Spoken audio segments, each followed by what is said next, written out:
You're about to get some good advice, but it's not financial advice. Check the disclaimer.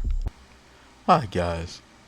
Once again, old Alfred's come around to see if you cats are picking up what I'm putting down.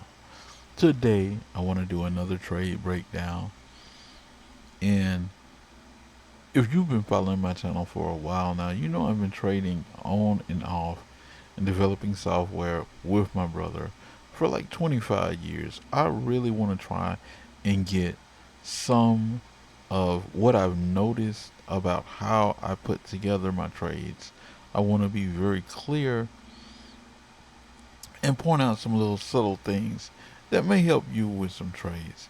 Now, I'm starting here on our site, Amassers.com, and you can see that there's a video, one of the latest videos we put out up here, and I'm talking about a coin that's pumping 20% in a day. Okay, that coin was Arbitrum at the time, and the trade that I'm going to cover today, I'm going to be going short, meaning I'm selling this token and making a bet that it's going to go down. I didn't do this once, I done this twice. I'm going to break down the second time I done this. It was over the weekend. And you're going to see that it doesn't matter as much as some traders think it does which direction you're in. Because really, there's money to be made going up, there's money to be made going down. You know, you can sit in a environment where you're at a trading desk, and on one side there can be a cat trading going long. On the other side of you there can be a cat trading going short, and both of them can be profitable. The reason is because trading is about an entry, it's about an exit, and when you're exiting, is it profitable? Now, that's the first thing I wanted to touch on. Let's look at what's happening right now in the markets before we get into that trade breakdown. Right here, we've got our fear monger, and you can see we're at a neutral right now on Bitcoin. You can see our breath now has 1 green and 17 red, so the breath's not too good right now. We were at 1 bull. There's something going on again as Donald Trump is escalating tensions in the Middle East. And so, yeah, Sunday, as I'm recording this Sunday night, and some of this is getting priced in as the markets are starting to open up around the world. I want to point out a little thing we've done here recently.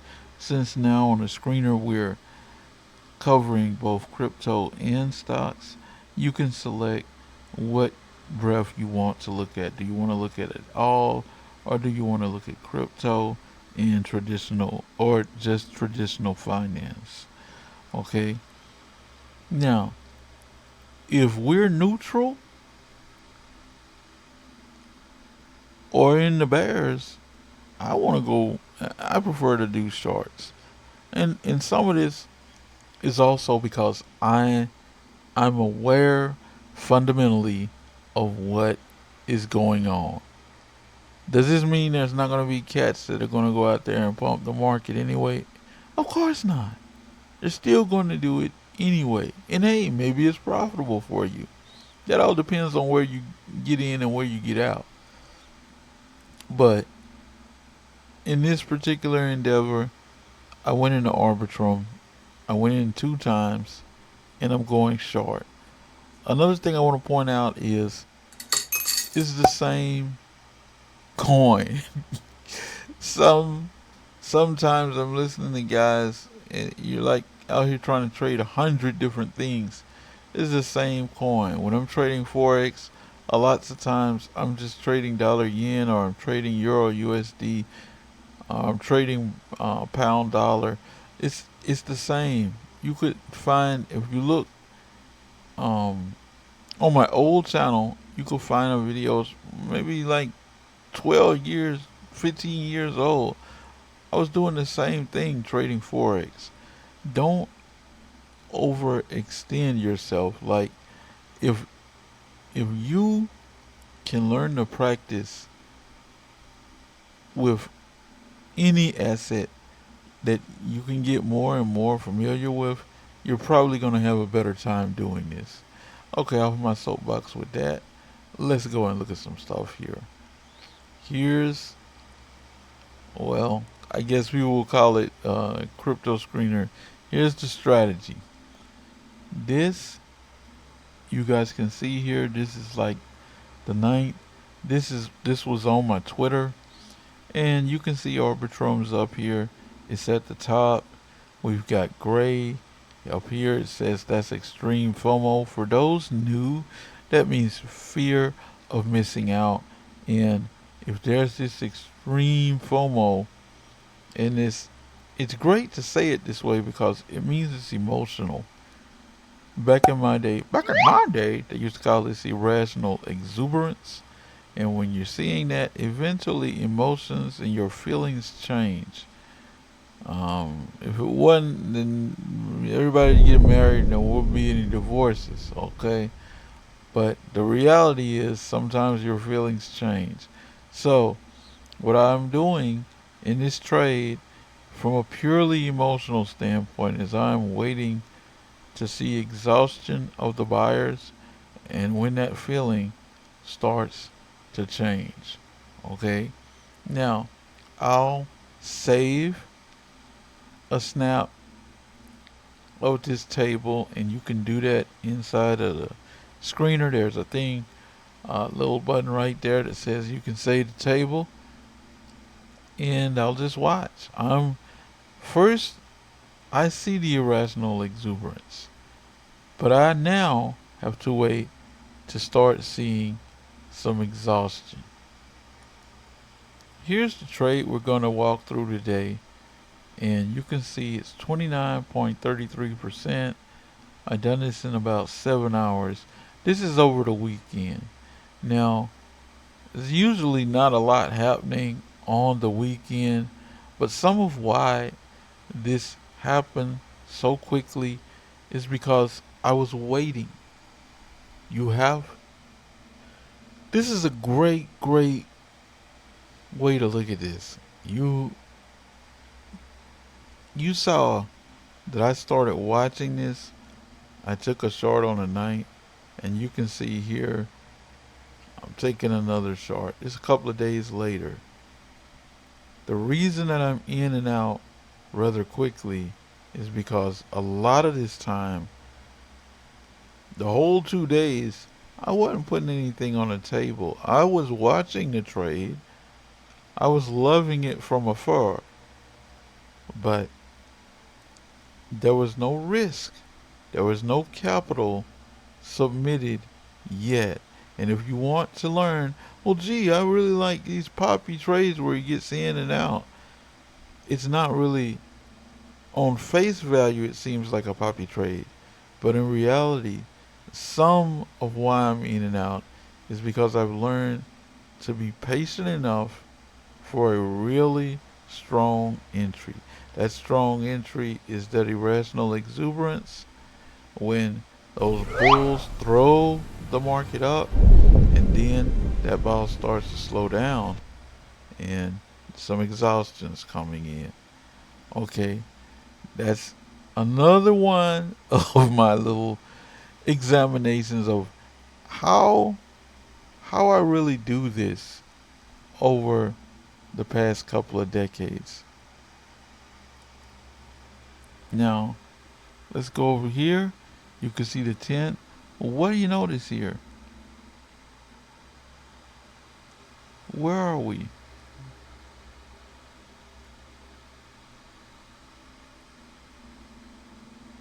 We're no longer at the top. Way down here at number 5. Before I even get to a chart, what does this tell me? That some of that irrational exuberance starting to wane and that we're starting to see that ball slowing down and that exhaustion is kicking in. Could I have gotten in maybe while the market's still running? Sure. That's my point with You can really go either way. But because at the time we were at one bull out of five, and I didn't feel comfortable going long. That's why a lot of these trade breakdowns you're seeing, I'm going short. Cause to me, I feel more comfortable just waiting for that point of exhaustion and taking that short opportunity.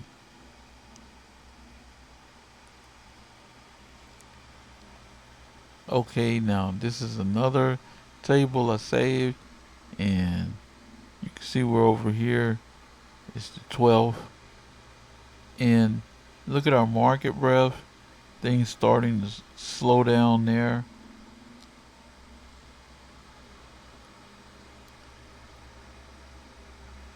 and we're pulling down.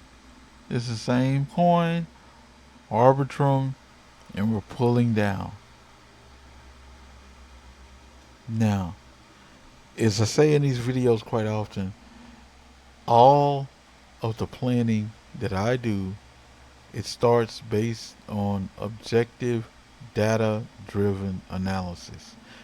Then I'm going to go over to a chart and we're going to do something that's maybe a little bit more subjective, but I'm looking at price action when I know I've got the data here. Okay, so let's go over here and let's see where this thing is right now on the chart. There's an instance where I took a short. I'm buying out in the same 4 hours. Here's an instance where I took a short. Again, I'm still on Arbitrum, the same thing. That's that 29% trade you see right there. I'm in, I'm out. Now someone's gonna say, but Alfred, you're in and you're out, and but look, it kept going. Why didn't you try and get all of this?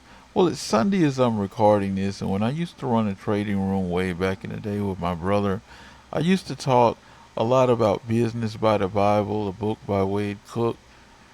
You can see another video where I talk about some of my favorite trading books. And I love this book because it kind of broke things down to a biblical standard. I know that religion is warped, in my opinion, right now, and it's something that just makes consternation for people. But there's a phrase, I think it's out of the book of Exodus, which is don't glean the vineyards. In other words, leave something there. There was a practice where the poorer or less fortunate people would come and they would get those grapes, and that would either be sustenance or that would be something they could make wine with, an opportunity to have something to sell. But if you glean the vineyard, if you're trying to get every dime you can off every trade, then what's left there for them? What's left there for your fellow man?